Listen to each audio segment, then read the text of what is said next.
करने वाले हैं काई स्क्वायर टेस्ट, तो इसको गुडनेस ऑफ फिट भी कहा जाता है। तो इसमें डाटा है हमारे पास ये है कि there are 4 groups of beans, के बीज के 4 ग्रुप हैं A B C D, और उसमें जो तनासब है वो जो प्रोपोर्शन है वो 9 3 3 1 है। ये उनकी जो रेशियो है कह लें आप प्रोपोर्शन है। तो नेक्स्ट टोटल बीम्स जो हैं वो 160 हैं। 4 ग्रुप्स में A में इतने हैं, B में इतने, C में इतने और D में इतने हैं हमारे पास। तो देखना ये है हमने कि ये जो हैं ये H0 उसमें हमने ये लेना है P1 इज़ इक्वल टू, देखें इन सब को पहले जमा करें, 12 और 1 ये 16 हो गए। तो इसको लिख देना है हमने, इस तरह लिख देना 9/16, और आप P2 लिखें। P2 होगा हमारे पास क्वेश्चन 2 3 टोटल जितना भी होगा उन सब का जमा, फिर यही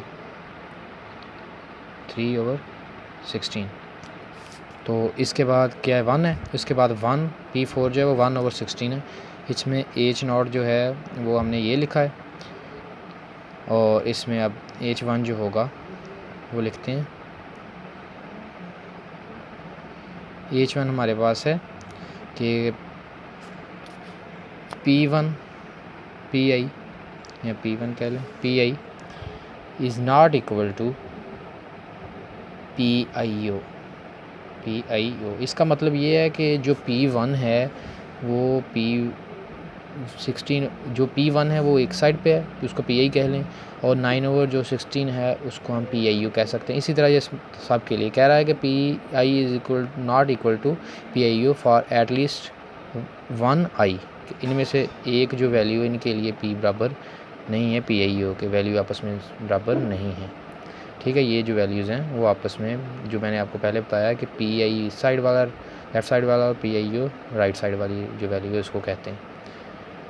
लेवल ऑफ सिग्निफिकेंस अगर तो हमें दिया होगा तो हम वो लिख लेंगे, अगर ना दिया हुआ तो हम इसमें खुद लिखेंगे अल्फ़ा इज़ इक्वल टू 0.05। ये पहले मैंने जो लेक्चर किया है chi square test of independence, उसमें ये आप देख सकते हैं। आप में नेक्स्ट हमारे पास है टेस्ट स्टैटिस्टिक्स, ये 3rd स्टेप है हमारे पास। इसमें हमने फार्मूला दिखना होता है, कौन सा है फार्मूला, वही है जो पहले था, पहले लेक्चर में किया है। X square is equal to summation है, O है ऑब्जर्व्ड वैल्यू और E है expected value, O minus E whole का स्क्वायर ओवर E। अब इसमें हमने 4th ग्रुप जो है वो कैलकुलेशन करनी है। कैलकुलेशन करते हैं, पहले आप O फिर E, ये जो गुडनेस ऑफ इट है ये थोड़ा इजी होता है उसकी निस्बत। इसमें NPI, अब मैं आपको बताता हूँ NPI क्या है। N जो मैं ये भी आपको बताता हूँ PI क्या है, ये भी होल का स्क्वायर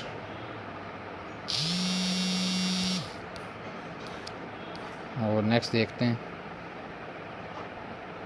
ये देखें कि अब ये है ऑब्जर्व्ड वैल्यूज़, ये सब लिख दें O में, और फिर O निकालेंगे और ये सारे तमाम वैल्यूज़ हम निकालेंगे। पहले O में क्या लिखना है हमने वो लिख दी हूँ, ऑब्जर्व जो ग्रुप्स की वैल्यूज़ हैं। अब हमने एक्सपेक्टेड वैल्यूज़ निकालनी हैं, इनका टोटल है 1600 ये, और PI क्या है N बराबर है ये, और PI जो भी वैल्यू पहली ग्रुप के लिए है प्रोपोर्शन की वो क्या है 9/9 देखें क्या है P1 बराबर है 9/16।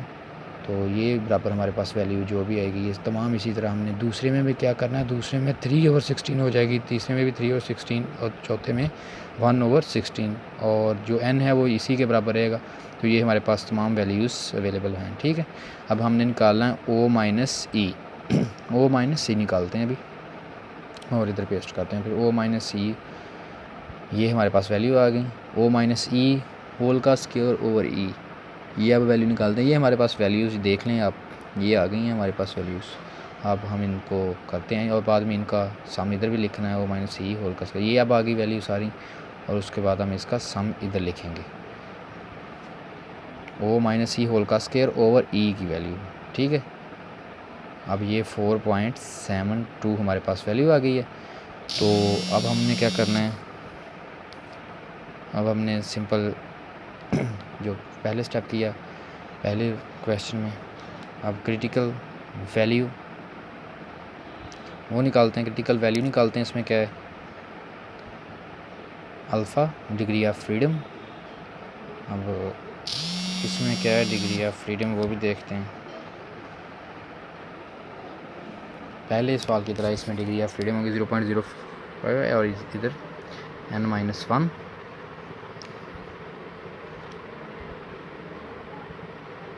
ठीक है, आप इधर लिख देते हैं।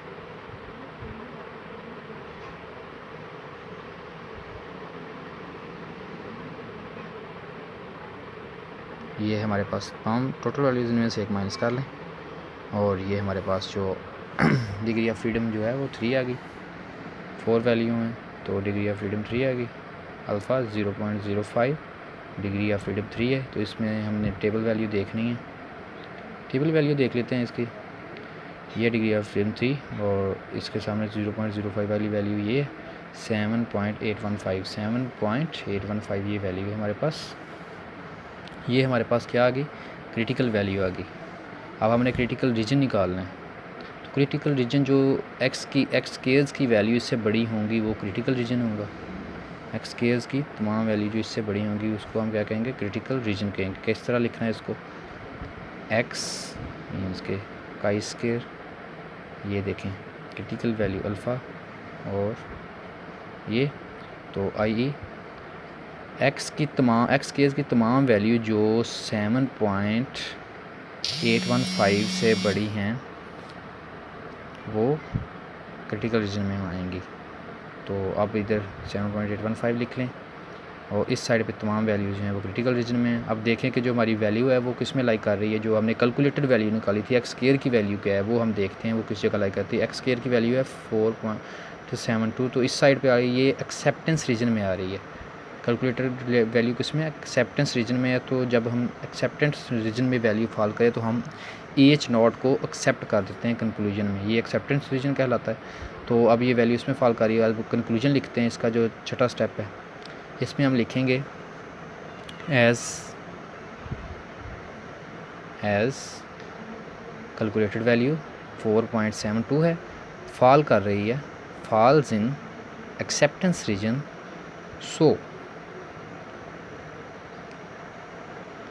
so we accept H0। so this is the ending of question। कोई क्वेश्चन अगर आपके माइंड में है इसके रिलेटेड कि अगर समझ नहीं आई तो आप कमेंट में पूछ सकते हैं।